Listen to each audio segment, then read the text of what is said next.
पवित्रतम पादमूल में विराजमान आप सभी प्यारी प्यारी भव्य आत्माओं, आज यहाँ पुनः हम सब ने मिलकर के अनंत अनंत पंच परमेष्टि भगवान की पूजन की, अर्चन किया, भक्ति की। महाराज, अगर हम भक्ति करें तो सुबह ही आनंद आता है क्या? दोपहर में करें तो कभी आनंद आएगा? नहीं आएगा। एक बालक ने गुरु से पूछा, गुरु जी कब करें भक्ति? तो गुरु ने कहा, बेटा एक बात बताओ, अगर गुड़ को दिन में खाओ तो कैसा लगेगा? संध्या काल में खाओ तो कैसा लगेगा? तो भी मीठा लगेगा। दोपहर में खाओ तो कैसा लगेगा? अगर कोई उस मिश्री के टुकड़े को बालक खाए तो कैसा स्वाद आएगा?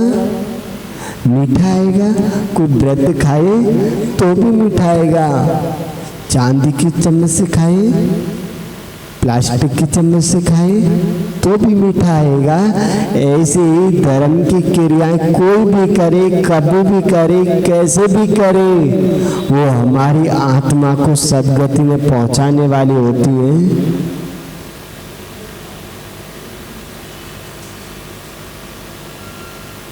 हमारी आत्मा में सुख शांति को देने वाली होती है, चित्त की विशुद्धि को बढ़ाने वाली होती है। महान भाव, इस पूजा के माध्यम से ही व्यक्ति पूज्यता को प्राप्त कर लेता है।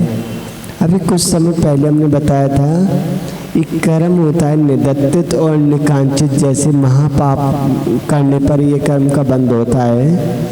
अगर इस कर्म को अगर कोई काट सकता है तो आचार्य भगवान जिनसन स्वामी महाराज ने धवलाजी पुस्तक में लिखा है कि जिनेंद्र देव की अकाट्य भक्ति ही इस पाप से मुक्ति दिला सकती है। उसके अलावा कोई भी उस पाप कर्म को नहीं काट सकता। तो महान भाव, हम जैसे जीवों ने अनादिकाल से पापों का भोग किया है, पापों के फल को भोग रहे थे और आगे शायद भोग सकते हैं, क्योंकि अनादिकाल से अच्छे कार्य तो किए नहीं। लेकिन हाँ, अपन जिनेंद्र देव की भक्ति करके इतने पुण्य का सृजन कर सकते हैं कि जीवन में कभी फिर पाप का फल भोगना ही ना पड़े। आचार्य भगवान शांति सागर महाराज जी बताते हैं कि ये नमोकार महामंत्र के जो व्रत करता है, पूजन करता है, वो नियम से इन पंच परमेष्टि वाचक परमेष्टियों में विराजमान हो जाता है। वो पंच परमेष्टि को रूप को धारण कर लेता है। हम जब ब्रह्मचारी अवस्था में थे तो पूज्य गुरुदेव ने कहा था कि बेटा तुम नमोकार महार्चना किया करो। हमें ठीक है गुरुजी। भैया जी थे, सामग्री उपलब्ध हो गई तो खूब अच्छे से थाली बनाकर अच्छी अच्छी सामग्री से ये नमोकार महार्चन हम करते थे। और उसका प्रताप ये कुछ दिन ही की थी, ज़्यादा नहीं, कुछ दिन ही की थी। और उसका फल ये मिला हमको, हम स्वयं पंच परमेष्टि वाचक बन गए। तो महान बात विशुद्धि पूर्वक की गई, विवेक पूर्वक की गई सब धर्म की क्रियाएं हमारी आत्मा को परमात्मा बनाने वाली होती हैं। धर्म ही हमारा सच्चा बंधु था, है, रहेगा। जब तक हम धर्म कर रहे हैं हमारे पुण्य का उदय है। कहीं ऐसा ना हो कोई पाप का उदय आ जाए। पाप के उदय में ना धर्म अच्छा लगता है, ना धर्म की क्रियाएं अच्छी लगती हैं, ना धर्म के आयोजन अच्छे लगते हैं, और ना धर्म करने का भाव आता है। आज आप मंदिर से में बैठ कर के पूजन भक्ति कर रहे हो तो आपके पुण्य का उदय है। घर से मंदिर आ गए, पुण्य का उदय है। और अब यहाँ से घर जाने का अगर भाव आ रहा है तो पाप का उदय है। इसलिए अपन को इतना पुण्य बढ़ाना है कि घर जाने का कभी भाव ही ना आए। हमने इतना पुण्य बढ़ा लिया, अब कभी भगवान से दूर होने का, गुरु से दूर होने का भाव भी नहीं आता कि मैं वापस वहां जाऊं, रहूं, देखूं क्या हो रहा है। नहीं, अब इतना पुण्य बढ़ गया कि बस भगवान के पास रहूं, और इतना पास रहूं कि कभी दूर ही ना होना पड़े। महान भाव, आप सभी बनिया हो।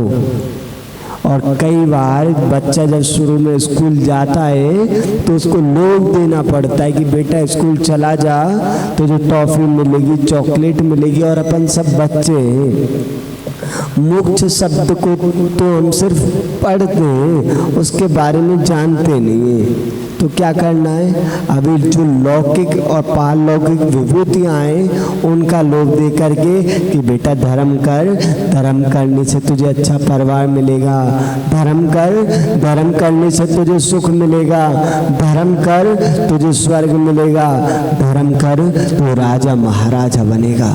जितने भी बड़े बड़े पद मिलते हैं किसी को, आज चाहे प्रधानमंत्री है, चाहे सीएम है, चाहे पीएम है, चाहे राष्ट्रपति है, चाहे कोई भी है, जो जितना बड़ा बनता जा रहा है उसने पूर्व में पुण्य किया। बिना पुण्य के आपको घी लगी रोटी नहीं मिल सकती, पक्का मानना। बिना पुण्य के आपको सूखी रोटी भी नहीं मिल सकती। जी तो पाप के उदय में मिलती है सूखी रोटी, हाँ, लेकिन ध्यान रखना पुण्य का भी उदय होता है कहीं ना कहीं, तब जाके रोटी मिलती है। तीव्र पाप का उदय हो तो वो नार किए जिनको सूखी रोटी भी नहीं मिलती। महान भाव, तो अपन सब पुण्य को बढ़ाएं।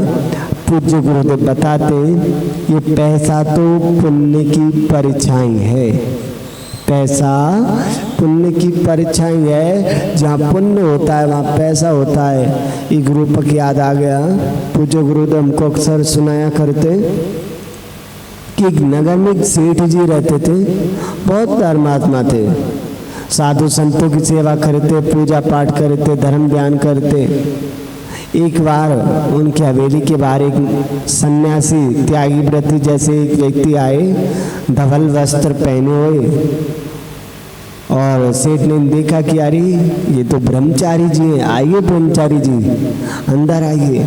अपनी हवेली में ले गया, वहाँ चैत्यालय बना हुआ था। पहले घर घर में चैत्यालय होते थे, पहले घर घर में चैत्यालय होते थे अध्यक्ष जी।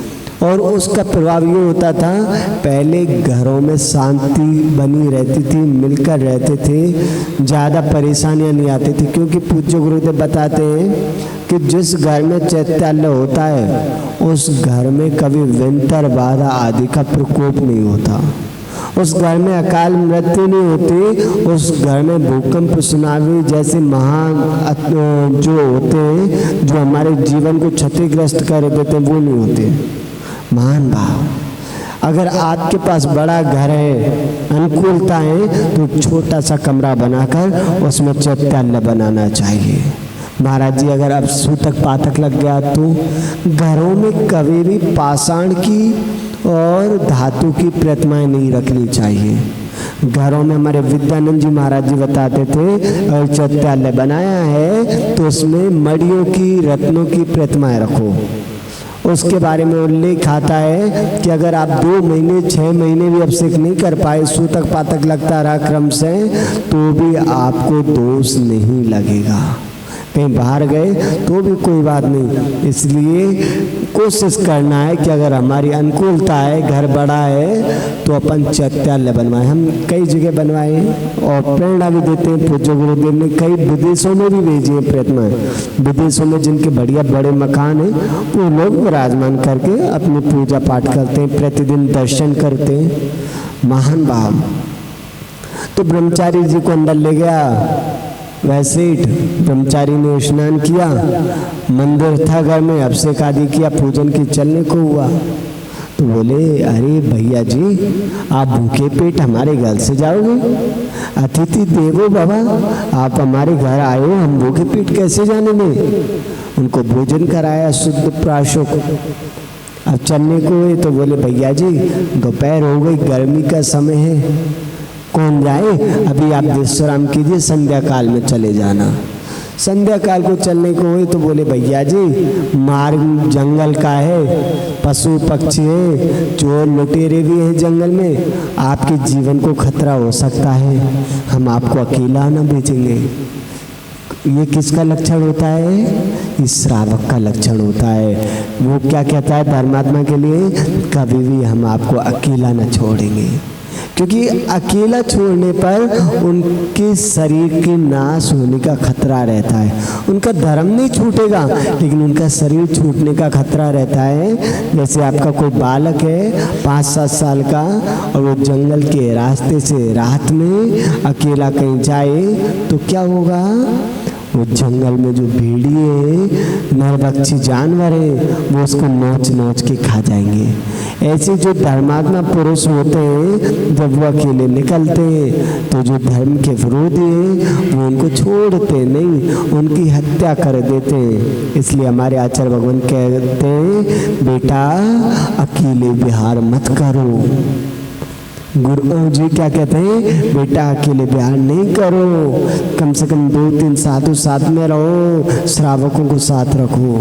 लेकिन कई घटनाएं देखने में आती हैं। अभी दाहोद गुजरात में आचार्य भगवान सुनील सागर जी महाराज, उनकी एक शिष्या थी, अपने गुरु से मिलने जा रही थी, मात्र 10 किलोमीटर का अंतर, और एक ट्रक वाला आया और घसीटते हुए ले गया, लगभग 200 मीटर तक घसीटते हुए ले गया। उनकी ऑन द स्पॉट मृत्यु हो गई। उन्होंने तो अपने भावों को संभाल लिया होगा, लेकिन अपन लोगों की कितनी क्षति हो गई। और हुआ क्या? कुछ नहीं हुआ, कुछ नहीं कर पाए अपन। इसमें गलती ट्रक वाले की है, माता जी की है? किसकी गलती है? इसमें गलती न ट्रक वाले की है ना माता जी की है, गलती है आप लोगों की। गलती श्रावक की है। श्रावक की वजह से एक साधु का संयम छूट गया। श्रावक की वजह से वो व्यक्ति साधना नहीं कर पाया। अगर 10 श्रावक होते तो किसी ट्रक वाले की हिम्मत नहीं कि वो अपने आप से साधु को मार के चला जाए। एक मंडल है, कोई साधुओं का विरोधी है गुजरात में, हर महीने 2, 4, 5 साधुओं की मृत्यु होती है। हर महीने श्वेतांबर साधु, दिगंबर साधु, हर महीने 2, 4, 5 एक्सीडेंट होते हैं और उनको मार दिया जाता है। और नाम क्या दे दिया जाता है? गलती से आंख लग गई, गलती से आंख लग गई। वहाँ पर गुजरात में होता है, राजस्थान का अपन राजसमंद पाली वगैरह जाएंगे, हम लोग गए थे तो जा रहे थे तो लोगों ने कहा महाराज जी आप यहाँ हो के नहीं, आप इस रास्ते से जाओ, यहाँ बहुत ज़्यादा है, ट्रक लाएंगे ऑन द स्पॉट उड़ाएंगे और भाग जाएंगे। ये होता है। तो अपन को क्या करना है? अपन सबको जिम्मेदारी है, जब भी साधु आए और साधु चाहे तो उसका विहार कराएं। साधु हमारे बालक की तरह, साधु कुछ ना कहेगा, साधु तो उपसर्ग मान के सहन कर लेगा, ठीक है यार मेरे पाप का उदय। लेकिन एक बार विचार करना, हमने दीक्षा ली आपके भरोसे, और अगर हमें कुछ भी होता है तो हमारे पूरे जीवन की साधना तपस्या 1 मिनट लगती है। हाथ में फ्रैक्चर भी आ गया, कुछ भी हो गया तो ना आहार कर पाएंगे ना साधना कर पाएंगे, पीछे छूट जाएगी, क्या फ़ायदा। तो अपन अपने जो अतिथि है उनका ध्यान रखें। महान भाव उस सीट ने कहा नहीं भैया जी आप रात्रि में ना जाओ, आपके जीवन को खतरा हो सकता है। महान भाव वो रोक गए। प्रातःकाल चलने को तो बोले भैया अपन जैन है, आप अब से करके चले जाइए, आगे पता नहीं मिलेगा नहीं मिलेगा चैत्यालय। अब से किया, फिर चलने को दोपहर हो गई, फिर चलने को रात हो गई, ऐसे कई दिन बीत गए। अब बोले कि भैया जी आप तो यहीं रखो, आप वृद्ध हो गए हो, यहीं हमारा धर्म ध्यान बढ़ाइए, आराम से आप अपना जीवन जिए। ठीक कुछ समय के बाद ही एक अम्मा और आ जाती है। अम्मा हवेली के द्वार पे बैठे थे, सेठ ने गेट खोला, बोले अरे अम्मा जी अंदर आइए। अम्मा जी के हाथ में एक झोला जैसा था, बोले ठीक है। बोले अम्मा जी जल पानी ले लीजिए, भूख लगी होगी। बोले बेटा मैं जल तो ले लूँगी, लेकिन मेरा एक नियम है कि मैं अपने ही पात्र में भोजन जल ग्रहण कर। तो बोले ठीक, मैं क्यों नियम तोड़ूं आपका। वो जल लाया, अम्मा ने झोले में हाथ डाला और एक सोने का गिलास निकाल के दे दिया। बोले बेटा इसमें डाल दो पानी। सेठ को लगा किसी ने दे दिया होगा दान में, नगर में सेठों की कमी तो हो रही है। अम्मा ने पानी पिया और उस गिलास को आंगन में फेंक दिया। सेठ को लगा गलती से गिर गया होगा, वृद्धावस्था है, वृद्धावस्था में हाथ पैर काम नहीं कर रहे थे। अम्मा को देने लगा तो अम्मा बोली बेटा मेरा एक और नियम है। बोले क्या? बोले जिस पात्र में एक बार मैं भोजन पानी ले लेती हूँ उस पात्र का उपयोग मैं दोबारा नहीं करती। अब तो सेठ के मन में लालच आ गया। ये पैसा, ये धन अच्छे अच्छे व्यक्ति को धर्म से दूर कर देता है, ध्यान रखना। और उस व्यक्ति की परीक्षा ऐसे समय में ही होती है। अभी कितना धर्मात्मा बन रहा है वो मायने नहीं रखता, जब ऐसा समय आता है तब पता चलता है ये सच में धर्म करता था या कर रहा है। अब तो कभी पोता आए दादी हलवा खा लो, कभी बहू आए पानी पी लो, कभी शिकंजी पी लो, कभी शरबत पी लो, कभी दूध पी लो। अब तो लाइन लगी है, दुकान जाना बंद, नौकर चाकर घर के जितने भी सदस्य थे सब अम्मा की सेवा में लग गए। और बाबा जी का कोई ध्यान नहीं रख रहा। एक दिन ऐसा आया कि बाबा को उपवास हो गया, किसी ने पूछा तक नहीं। और जहाँ सम्मान न हो वहाँ से गमन कर लेना चाहिए, ऐसा विद्युत वर्ग कहते हैं। हमारा भी सम्मान हो रहा है तो रुके। जिस दिन हमें लगा कि सम्मान नहीं है और ठाई पीछे कमंडल निकल जाएंगे। इसका मतलब ये नहीं कि प्यार कर रहे हैं तो हमारा अपमान हुआ, नहीं।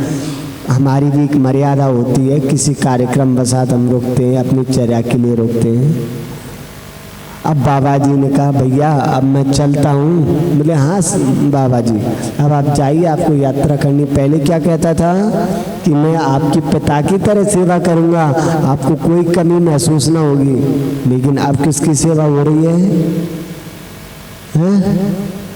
अम्मा की नहीं हो रही, सेवा हो रही है सोने की, सेवा हो रही है धन की, अम्मा की नहीं हो रही। और जैसे देखा अम्मा ने कि बाबा जा रहे तो अम्मा ने भी अपना झोला उठाया, पीछे पीछे चलने लगी। सेठ ने कहा अरे ये क्या हुआ अम्मा, तुम कहाँ जा रही हो? हम तो तुम्हारी माँ से भी बढ़ के सेवा करेंगे, आप मत जाओ। सबने पैर पकड़ लिए, बोले ना बेटा ना, मैं तो जाऊंगी। बोले क्यों, बात क्या है, आपको कौन सा दुख है यहाँ पे? बोले बेटा मेरा एक और नियम है। बोले क्या? बोले बेटा जहाँ पे ये बाबा रहते वहीं मैं रहती हूँ, और जहाँ से बाबा चले जाते वहाँ से मैं चले जाती हूँ। बोले ऐसा क्यों? बोले बेटा ये कोई बाबा नहीं है, ये धर्म है, और मैं कोई अम्मा नहीं, मैं लक्ष्मी हूँ। जहाँ धर्म होता है वहाँ लक्ष्मी होती है, और जहाँ से धर्म चला जाता है वहाँ से लक्ष्मी भी चली जाती है। महान बाप, इसलिए धर्म को पकड़ो, धन को मत पकड़ो। धन हो सकता है आपके प्राण ले ले, लेकिन जब तक धर्म को पकड़ के रखोगे आपको कोई संसार सागर में डुबो नहीं सकता। अनुकूलता प्रतिकूलता जीवन में आती है चले जाती है, लेकिन जो धर्म के साथ होता है वो अपने जीवन का कल्याण कर लेता है। महान बाप, आपने देखा होगा जितने भी गरीब परिवार हैं उनके घर में लड़ाई झगड़े होते हैं, वो मंदिर आते नहीं दिखते होंगे आपको, कभी दान देते नहीं देखते होंगे, कभी बिहार में नहीं देखते होंगे। और जितने भी ये रईस है ना कोठियों में बैठे, आपने देखा होगा कोई मंदिर बनवा रहा है, कोई साधु आया तो एक एक महीने चौका चल रहा है, बिहार में चौके चल रहे, पूजा पाठ करा रहे, वो करा रहे तब मिल रहा है। और कुछ लोग जलते रहते, अरे महाराज देखो इसने 2 गाड़ी ले ली, 2 कोठियाँ बना ली। अरे भैया वो धर्म में लगे हैं, पैसा धर्म में लगा रहे हैं, इसलिए उनका बढ़ रहा है। तुमने 100 रुपये कमाए, 100 के 100 खा लिए, तुम्हें कहाँ से मिलेगा पुण्य? तो मान बात, इसलिए धर्म की सेवा करो, पैसा अपने आप आ जाएगा, पैसे की चिंता नहीं करो। तुम परछाई के पीछे भागोगे कभी पकड़ ना पाओगे, तुम आगे आगे भागते रहो, परछाई तुम्हारे पीछे भागेगी। ऐसे तुम धर्म के साथ चलते रहो, पैसा तुम्हारे पीछे अपने आप चलेगा। हमने एक घर को छोड़ा था, अब जहाँ भी जाते हैं लोग कहते महाराज आपका घर है, रोटी को छोड़ा पकवान मिल रहे, क्यों? क्योंकि धर्म के साथ है इसलिए मिल रहे। महान बाप, इसलिए आप लोग ये धर्म को अंगीकार करो, खूब पुण्य बढ़ाओ, यही मानव जीवन की सफलता है। आज बस इतना ही। जय बोले महावीर भगवान की। परम पूजा प्रदीप शाह, राजेंद्र शाह, हमेशा इनके पूरे परिवार की ओर से आज यह महापुण्य आयोजक की क्रिया की गई, पुण्य को बढ़ाने की क्रिया की गई। इनका पूरा परिवार जब से आए देख रहे हैं धर्म में लगा रहता है, बच्चे पत्नी सब लोग धर्म में लगे रहते हैं। ऐसे ही आपके सज्जन परिवार सदैव धर्म की क्रियाएं करते रहें, पूजा प्रतिष्ठान कराते रहें, साधुओं की सेवा करें। आपके पूरे परिवार को पूज्य गुरुदेव का बहुत बहुत आशीर्वाद। आप अपने जीवन के लक्ष्य को प्राप्त करो और पूरी समाज, पूरी कमेटी और यहाँ पर जितने भी श्रद्धालु जो विदान कर रहे हैं उन सब के लिए भी बहुत बहुत आशीर्वाद। आप सबका शुभ मंगलो कल्याण। जावानी के ज्ञान से सो जलो का लोक सोवर्ण में से सदा देता हूँ लोक। हे जिनवाड़ी भारती तो जब जो तेरी शरण आ गए सो। दासंग में जिनवाड़ी माता की जय।